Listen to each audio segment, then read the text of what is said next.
Olá, bem-vindo a mais esse programa do canal Mar Sem Fim. Hoje nós vamos mergulhar no arquipélago de Alcatrazes, no litoral norte paulista. E você vai acompanhar uma fauna marinha espetacular, mas também alguns problemas. Quais seriam esses problemas? As espécies invasivas. O mar brasileiro está cheio de espécies exóticas, ou seja, espécies de outros continentes que vieram parar aqui, seja incrustado no casco de navios ou de plataformas de petróleo, seja mesmo através do aquarismo. Por exemplo, nós temos um problema grave em todo o mar do Caribe e agora no mar brasileiro com o peixe-leão, que é uma espécie do Indo-Pacífico que está se proliferando aqui de uma forma rapidíssima e acaba tomando o lugar da fauna nativa. A mesma coisa acontece com o coral-sol. Você vai ver agora nesse mergulho dos Alcatrazes.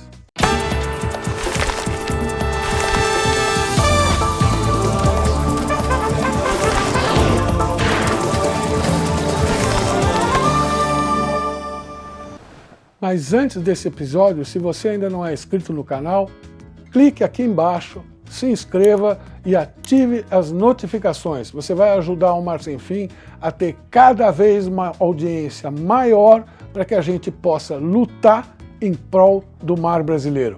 Bora lá ver nosso mergulho.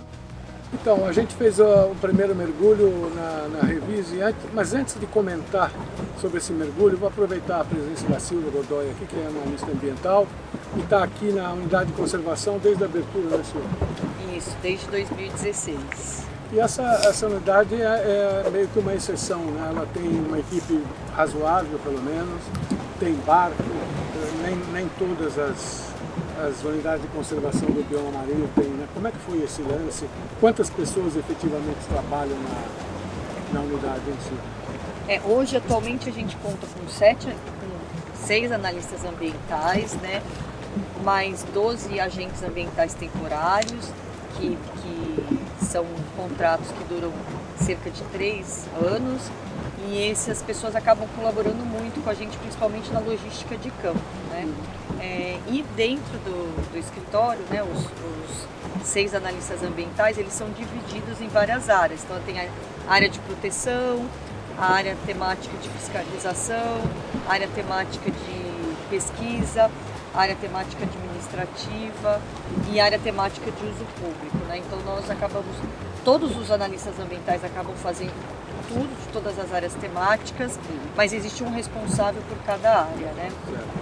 E ainda tem dois funcionários de vocês que estão na ilha, né? Eles vão desembarcar aqui, quer dizer, vão embarcar conosco e vão voltar para o continente, é isso? Isso, eles estão aqui desde quarta-feira, né, fazendo monitoramento de alguns fatores ligados à biodiversidade lá em cima, e eles retornam agora com a gente, estão aí acampados ali em cima no topo da ilha. Beleza. Bom, vamos então falar do mergulho. Vocês foram direto, você e o Geraldo foram direto para esses corais e ficaram lá martelando na pedra. Eu queria que você explicasse para nós um pouco isso.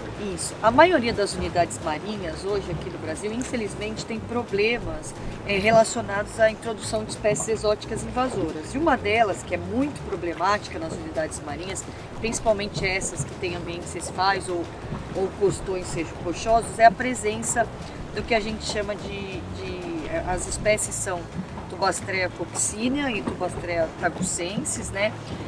Esses corais, eles são oriundos principalmente do Pacífico, né? Da região mais ou menos asiática, lá, e eles vieram principalmente aderidos em plataformas de petróleo.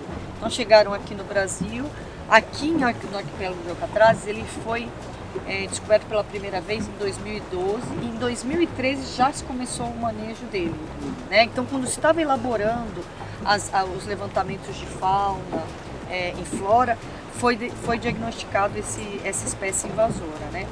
E aí, desde então, a gente começou a ver que ela tem uma série de estratégias para invadir, e elas são bem mais agressivas do que os corais brasileiros, né? Então, se você não fizer esse manejo, aqui a gente tem muito coral cérebro, que é um animal, um coral endêmico aqui do Brasil, e ela acaba, se você deixar, ela vai colonizando em cima desse coral e acaba matando ele.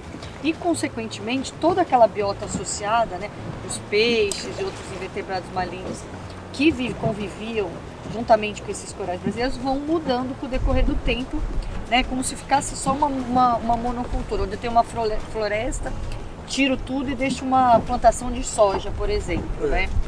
Então, o que a gente faz? A gente faz sucessivos mergulhos, né, onde a gente, com uma... eu peguei errado. Uma talhadeira, né, e uma ponteira, né, ela tá aqui, a gente vai retirando uma por uma. É um serviço assim bem manual mesmo, né, que a gente... Agora, você estava contando que só no ano passado foram algumas toneladas disso, certo? O ano passado foram quase 2,5 toneladas de coral-sol retirados aqui da ilha, e este ano já vai, a gente está em fevereiro ainda e quase já 1 tonelada já foi retirada. Nossa. Todo com essa equipe a gente tem um esforço muito grande, vem uma equipe toda semana, né, às vezes diversas, dependendo do tempo, né, se permite quase todos os dias para fazer esse manejo de retirada de coral-sol. E a gente sabe que vai ser muito difícil extinguir essa espécie aqui, mas o que a gente quer é que as espécies brasileiras, né, elas tenham um tempo de se adaptar e conseguir começar a lidar, né, a saber se defender mais ou menos, né, tentar criar algum mecanismo de defesa, né, que elas tenham tempo, porque o que acontece, esses corais eles se deram muito bem aqui no Brasil, porque tem água quente, né, tem uma luminosidade muito alta, né, e eles gostam disso. Você tem uma ideia, os cientistas dizem que o segundo pior problema para a perda de biodiversidade do mundo é a invasão de espécies exóticas. O primeiro seria o fim dos habitats, né? O fim dos mangues, ou a diminuição dos mangues, ou dos corais, etc. O segundo maior problema é as espécies exóticas que vêm na água de lastro de navio, vêm incrustado em plataforma de petróleo. Mesmo quando você luta para evitar levar de um lugar para outro animais exóticos, acaba acontecendo. Eu já soube até de um caso, imagina, de acharem carrapato num pinguim na Antártica. Assim. Isso é verdade. São os efeitos da globalização também, né? É isso aí, a gente vai se mexendo facilmente de avião, assim como a gente espalha a praga no mundo inteiro, espalha esse tipo de praga também. E Silvia, fala um pouquinho da biodiversidade debaixo d'água. O que Alcatrazes tem de especial, assim? Claro, é uma fauna marinha grande, mas quais são as espécies assim que você poderia destacar para o telespectador ter uma ideia?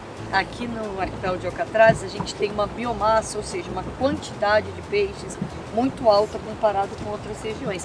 Também porque tem um ambiente bastante favorável, água quente, bastante alimentação. Sim. É um ambiente para o litoral norte ainda bem pouco alterado, né, comparado com as outras áreas. Né? Aliás, eu queria fazer, você me dá uma licença, eu queria fazer um pequeno parênteses na história que eu contei da Marinha, que tomou para si a ilha, etc. Um lado bom disso foi que, por estar sob jurisprudência da Marinha, etc., durante esses mais de 20 anos aqui era proibido pescar. Eventualmente vinha um ou outro barco quando a Marinha não estava, etc. Mas enfim, o arquipélago acabou ajudando a preservar as espécies. Não... Com certeza, esse período, né, eles fecharam toda essa área, né, que chamada área Delta, né, que depois se transformou a mesma área no refúgio, né, excluindo a Ilha da Sapata, que ainda é sob gestão única da Marinha.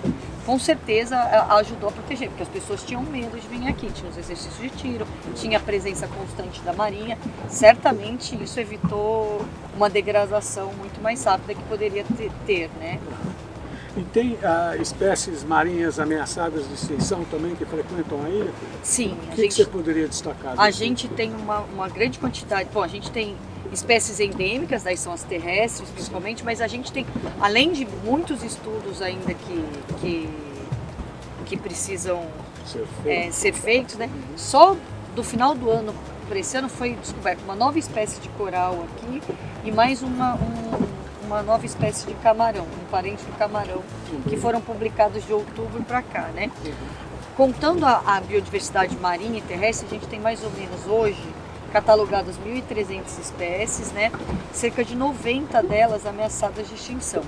E pensando em relação à biodiversidade marinha que frequenta, então a gente tem uma série de cetáceos migratórios que passam aqui, né? As jubaques, principalmente na época do inverno, minke, golfinho pintado do Atlântico,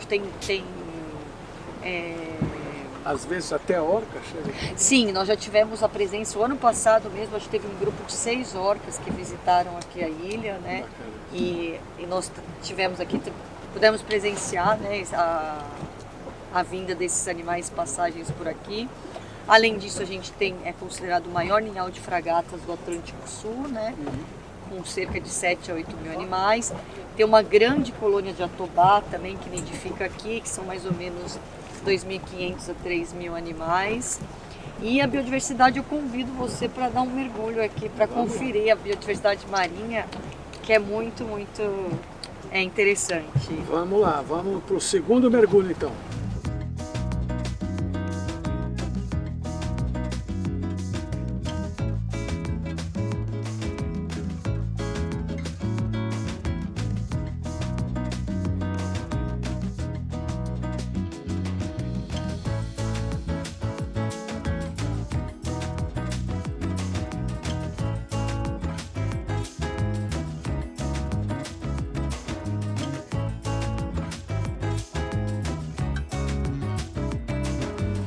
Bom, espero que vocês gostaram de ver a quantidade de peixes, tartaruga, moreia, diversas espécies diferentes nesse mergulho dos alcatrazes. E voltamos a dizer, se você gostou, inscreva-se, basta clicar aqui embaixo, ative as notificações. Nós precisamos de uma massa de gente para lutar em prol do mar brasileiro. E tem mais alcatrazes logo mais para vocês.